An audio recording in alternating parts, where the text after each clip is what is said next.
ওম শান্তি। আজিৰ তাৰিখ ২৭ মাৰ্চ ২০২৫ বৰ্ষ। প্ৰাতঃ মুৰলী বাপদাদা মধুবন। আজিৰ পিতাৰ অমৃতবাণী হৈছে, মৰমৰ সন্তানসকল, নাৱৰীয়া তোমালোকৰ নাও পাৰলৈ লৈ যাবলৈ আহিছে। তোমালোক পিতাৰ সৈতে সততাৰে চলা, তেতিয়া নাৱে তুলুং ভুতুং কৰিলেও ডুবিব নোৱাৰে। আৰু আজিৰ প্ৰশ্ন, সন্তানসকলৰ পিতাৰ স্মৃতি যথাৰ্থভাৱে নথকাৰ মুখ্য কাৰণ কি? পিতাই উত্তৰত কৈছে, সাকাৰত আহি আহি এইটো পাহৰি গৈছে যে মই আত্মা নিৰাকাৰ আৰু মোৰ পিতাও নিৰাকাৰ। সাকাৰ হোৱা কাৰণে সাকাৰৰ স্মৃতি সহজে আহি যায়। দেহী অভিমানী হৈ নিজক বিন্দু বুলি বুজি পিতাক স্মৰণ কৰা, ইয়াতেই পৰিশ্ৰম কৰিবলগীয়া হয়। দেহী অভিমানী হৈ নিজক বিন্দু বুলি বুজি পিতাক স্মৰণ কৰা, ইয়াতেই পৰিশ্ৰম কৰিবলগীয়া হয়। ওম শান্তি। শিৱ ভগৱানুবাস, অৰ্থাৎ শিৱ ভগৱানে কয়, এওঁৰ অৰ্থাৎ ব্ৰহ্মাৰ নামটো শিৱ নহয়। এওঁৰ নাম হৈছে ব্ৰহ্মা আৰু এওঁৰ দ্বাৰা শিৱ ভগৱানে কয়। এয়াতো বহুবাৰ বুজোৱা হৈছে, কোনো মনুষ্যক বা দেৱতাক অথবা সূক্ষ্ম লোকবাসী ব্ৰহ্মা বিষ্ণু শংকৰক ভগৱান বুলি কোৱা নহয়, যাৰ আকাৰ বা সাকাৰ চিত্ৰ আছে। তেওঁলোকক ভগৱান বুলি কোৱা নহয়, বেশদৰ পিতাকহে ভগৱান বুলি কোৱা হয়। ভগৱান কোন এয়া কোনেও নাজানে। নেতি নেতি বুলি কয়, অৰ্থাৎ আমি নাজানো। তোমালোকৰ মাজতো বহুত কম সংখ্যকেহে যথাৰ্থ ৰীতিৰে জানে। আত্মাই কয়, হে ভগৱান, এতিয়া আত্মাটো হৈছে বিন্দু, গতিকে পিতাও বিন্দুৱেই হ'ব। এতিয়া পিতাই সন্তানসকলক বহি বুজায়, পিতাৰ ওচৰত অনেক এনেকুৱা সন্তান আছে যিয়ে এইটোও বুজি নাপায় যে আমি কেনেকুৱা বিন্দু। কোনোৱেতো যথা ৰীতিৰে বুজি পায়, পিতাক স্মৰণ কৰে। বেশদৰ পিতা হৈছে সঁচা হীৰা। হীৰাক বহুত ভাল চন্দুকত ভৰাই থোৱা হয়। কাৰোবাৰ ওচৰত যদি ভাল হীৰা থাকে, তেতিয়া পিতাই কৈছে যে কাৰোবাৰ ওচৰত যদি ভাল হীৰা থাকে, তেতিয়া কাৰোবাক দেখুৱাবলগীয়া হ'লে সোণ ৰূপৰ চন্দুকত ভৰাই তাৰ পাছত দেখুৱায়।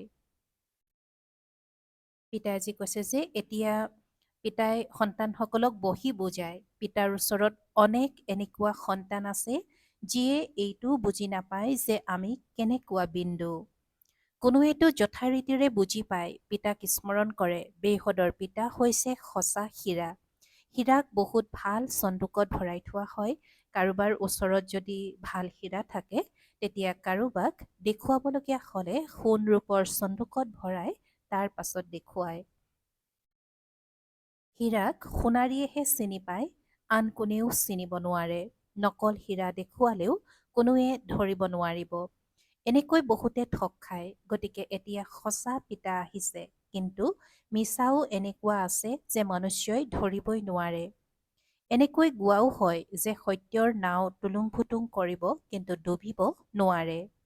মিছাৰ নাও তুলুং ভুতুং নকৰে, সত্যৰ নাৱক অস্থিৰ কৰিবলৈ কিমান চেষ্টা কৰে।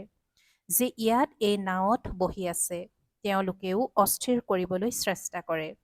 বিশ্বাসঘাতক বুলিও কোৱা হয়। এতিয়া তোমালোক সন্তানসকলে জানা যে নাৱৰীয়া পিতাৰ আগমন হৈছে। তেওঁ বাগিচাৰ মালিকো হয়। পিতাই বুজাইছে, এয়া হ'ল কাঁইটৰ জংঘল। সকলো পতীত নহয় জানো? কিমান মিছা। সঁচা পিতাক কোনো বিৰলজনেহে জানে। ইয়াত থকা সকলেও পুৰা ৰীতি নাজানে। সম্পূৰ্ণ পৰিচয় নাই, কিয়নো গুপ্ত হয় নহয়। ভগৱানক স্মৰণটো সকলোৱে কৰে। এইটোও জানে যে তেওঁ নিৰাকাৰ, পৰমধামত থাকে। আমিও নিৰাকাৰ আত্মা, এইটো নাজানে। সাকাৰত থাকি থাকি সেয়া পাহৰি গ'ল। সাকাৰত থাকোঁতে থাকোঁতে সাকাৰহে স্মৃতিলৈ আহি যায়। এতিয়া তোমালোক সন্তানসকল আত্ম অভিমানী হৈছা। ভগৱানক কোৱা হয় পৰমপিতা পৰমাত্মা। এয়া বুজাটো একেবাৰে সহজ। পৰমপিতা অৰ্থাৎ একেবাৰে সিপাৰত থাকোঁতা পৰম আত্মা। তোমালোকক আত্মা বুলি কোৱা হয়।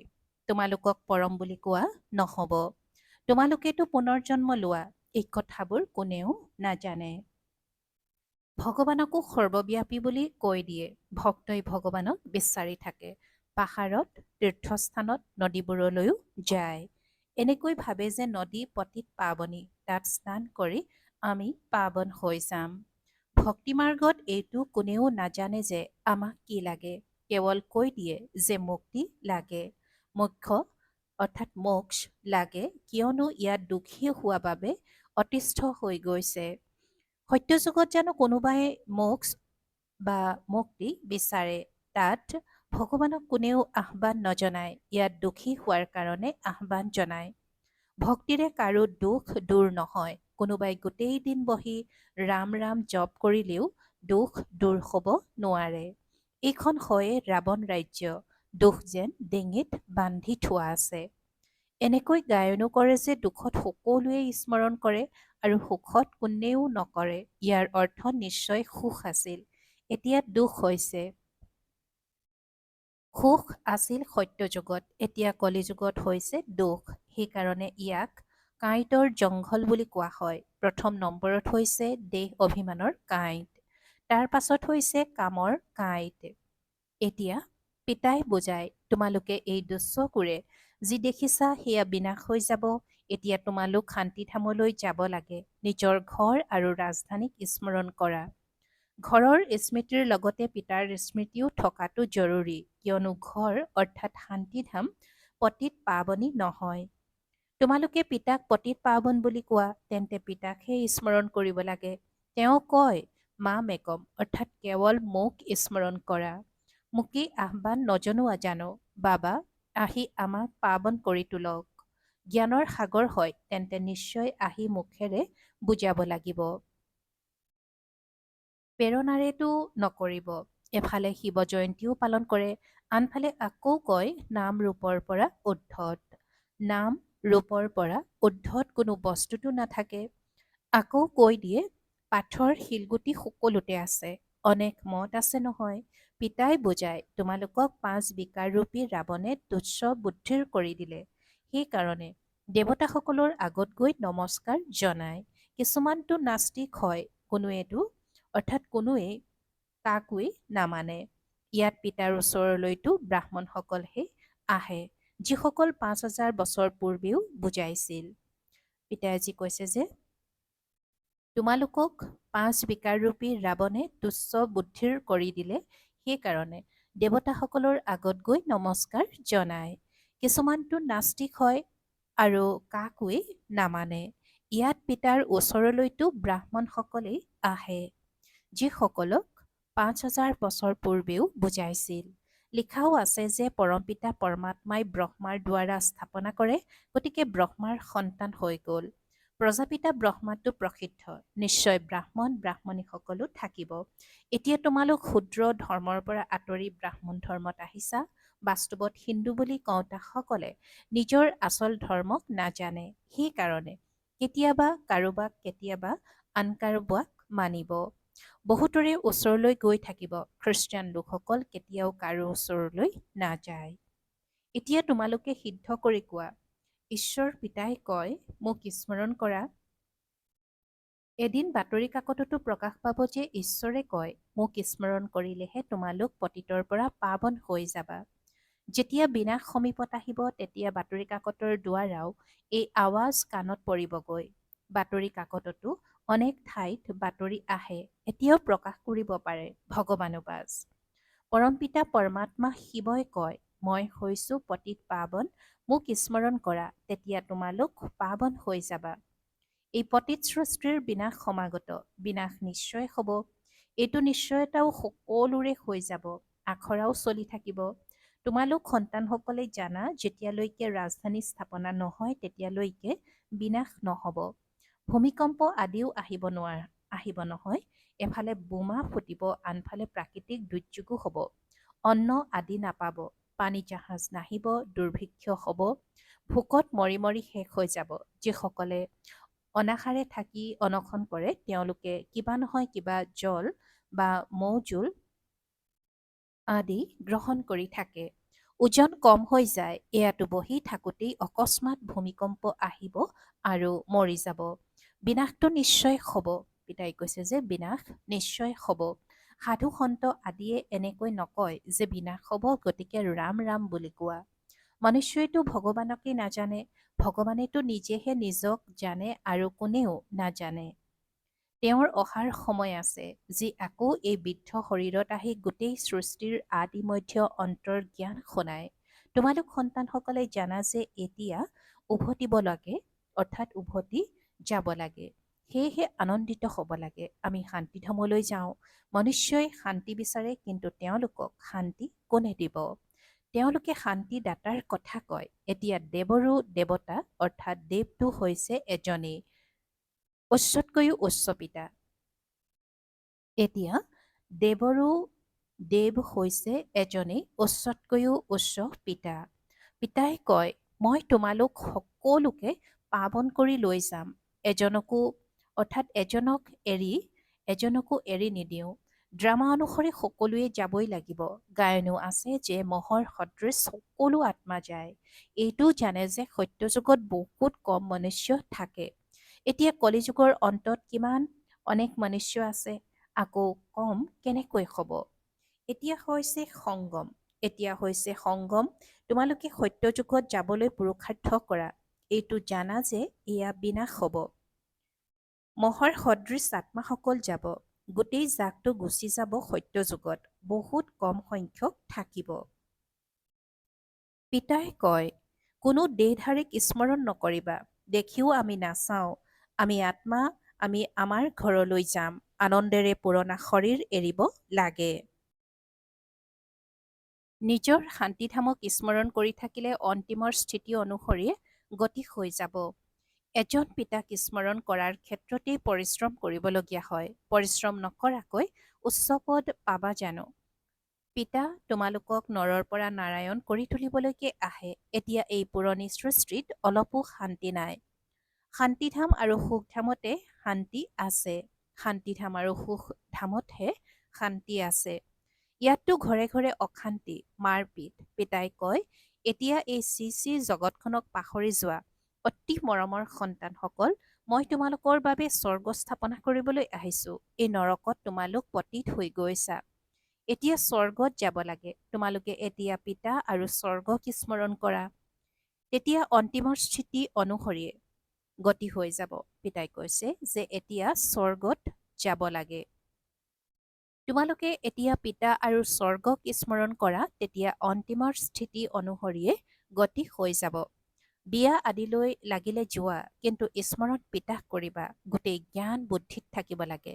লাগিলে ঘৰতে থাকা, সন্তান আদিৰ তত্বাৱধান লোৱা, কিন্তু বুদ্ধিত এইটো স্মৃতি ৰাখিবা। পিতাৰ আজ্ঞা হৈছে মোক স্মৰণ কৰা, ঘৰ এৰিব নালাগে। নহলে সন্তানসকলৰ তত্বাৱধান কোনে ল'ব? ভক্তসকল ঘৰত থাকে, গৃহস্থালীত থাকে, তথাপিও ভক্ত বুলি কোৱা হয়, কিয়নো ভক্তি কৰে। ঘৰ সংসাৰৰ তত্বাৱধান লয়। বিকাৰগ্ৰস্ত হলেও গুৰু লোকে তেওঁলোকক কয় যে শ্ৰীকৃষ্ণক স্মৰণ কৰা, তেতিয়া তেওঁৰ দৰে সন্তান হ'ব। তোমালোক সন্তানসকল এতিয়া এই কথাবোৰত যাব নালাগে, কিয়নো তোমালোকক এতিয়া সত্যযুগত যোৱাৰ কথা শুনোৱা হয়। যাৰ স্থাপনা হৈ আছে, বৈকুণ্ঠৰ স্থাপনা কোনো শ্ৰীকৃষ্ণই নকৰে। শ্ৰীকৃষ্ণটো হৈছে মালিক, পিতাৰ পৰা উত্তৰাধিকাৰ লৈছে। সংগমৰ সময়তে গীতাৰ ভগৱান আহে। শ্ৰীকৃষ্ণক ভগৱান বুলি কোৱা নহ'ব। এওঁতো পহুতা হৈ গ'ল। গীতা শুনালে পিতাই আৰু সন্তানসকলে শুনিলে। ভক্তিমাৰ্গত আকৌ পিতাৰ সলনি সন্তানৰ নাম দি দিলে। পিতাক পাহৰি যোৱা বাবে গীতাও খণ্ডন হৈ গ'ল। সেই খণ্ডিত গীতা পঢ়িলে কি হ'ব? পিতাইতো ৰাজযোগ শিকাই আছে। এই ৰাজযোগৰ দ্বাৰা শ্ৰীকৃষ্ণ সত্যযুগৰ মালিক হ'ল। ভক্তিমাৰ্গত সত্যনাৰায়ণৰ কথা শুনিলে কোনোবা স্বৰ্গৰ মালিক হ'ব জানো? এইটো খেয়ালেৰে কোনেও নুশুনেও আৰু তাৰ পৰা একো লাভো নহয়। সাধু সন্ত আদিয়ে নিজে নিজে মন্ত্ৰ দিয়ে, ফটো দিয়ে। ইয়াত তেনেকুৱা কোনো কথা নাই। অন্য সৎসংগলৈ গ'লে ক'ব অমুক স্বামীৰ কথা, কাৰ কথা? বেদান্তৰ কথা, গীতাৰ কথা, ভাগৱতৰ কথা। এতিয়া তোমালোক সন্তানসকলে জানা যে আমাক পঢ়াওতাজন কোনো দেহধাৰী নহয় আৰু তেওঁ কোনো শাস্ত্ৰ আদিও পঢ়া নাই। শিৱ বাবাই জানো কোনো শাস্ত্ৰ আদি পঢ়িছে? মনুষ্যই পঢ়ে। শিৱ বাবাই কয়, মই গীতা আদি একোৱেই পঢ়া নাই। এই ৰথখন য'ত বহি আছো, এওঁ পঢ়িছিল, মই পঢ়া নাই। মোৰতো গোটেই সৃষ্টি চক্ৰৰ আদি মধ্য অন্তৰ জ্ঞান আছে। এওঁ নিতৌ গীতা পঢ়িছিল।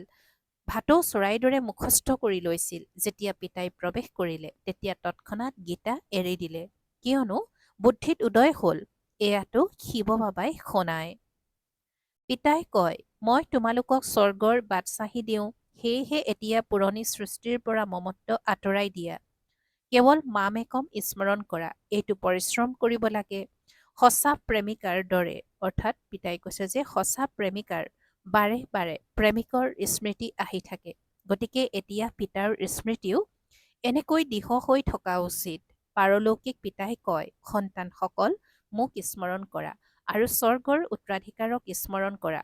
ইয়াত অন্য কোনো আৱাজ কৰাৰ, বাদ্য আদি বজোৱাৰ কোনো দৰকাৰ নাই। ভাল ভাল গীত ওলালে বজোৱা হয়, যাৰ অৰ্থও তোমালোকক বুজোৱা হয়।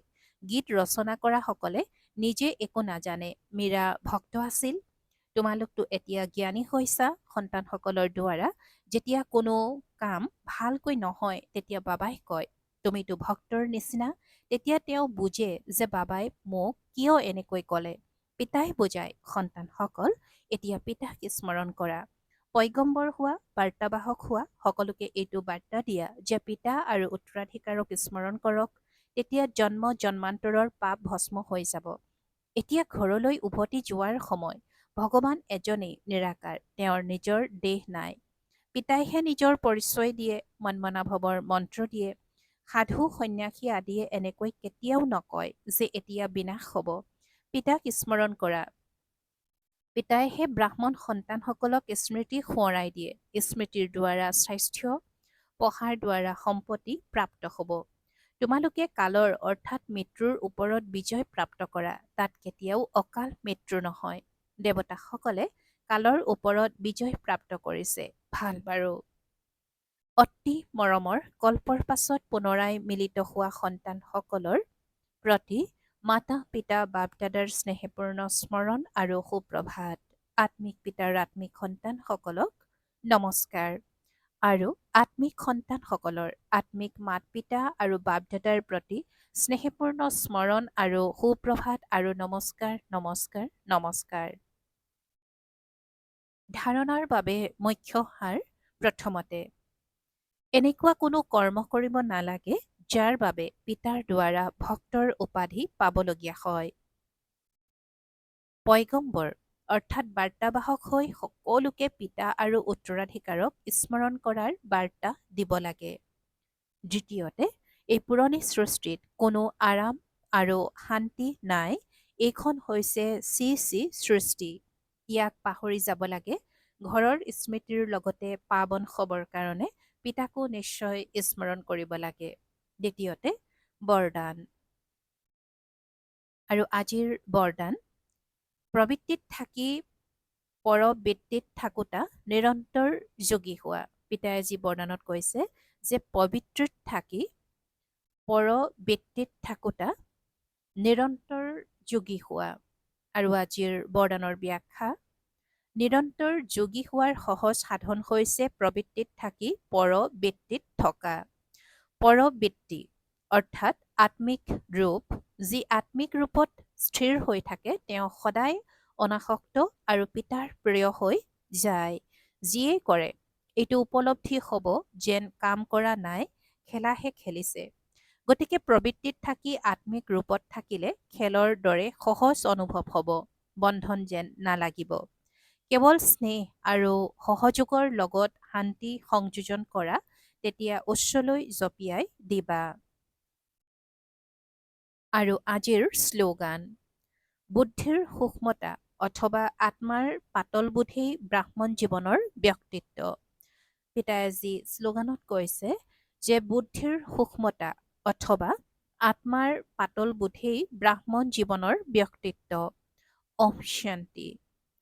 সত্যতা আৰু সভ্যতাৰূপী সংস্কৃতি ধাৰণ কৰিবলৈ আজিৰ অব্যক্ত সংকেত। শক্তিসকলে সাহস কৰিলে সৰ্বশক্তিমানে সহায় কৰে। সিংহীয়ে কেতিয়াও কাৰোলৈ ভয় নকৰে। পিতাজী সিংহৰ কথা কৈছে যে সিংহীয়ে কেতিয়াও কাৰোলৈ ভয় নকৰে, নিৰ্ভীক হয়। এইটো ভয় নাই যে ক'ব নোৱাৰো কি হ'ব। সত্যতাৰ শক্তিস্বৰূপ হৈ নিচাৰে কোৱা, নিচাৰে চোৱা। মই সৰ্বশক্তিমান চৰকাৰ অনুচৰ এইটো স্মৃতিৰে অযথাৰ্থক যথাৰ্থত আনিব লাগে। প্ৰত্যেক প্ৰসিদ্ধ পিতাই আজি কৈছে যে মই সৰ্বশক্তিমান চৰকাৰৰ অনুচৰ এইটো স্মৃতিৰে অযথাৰ্থক যথাৰ্থত আনিব লাগে।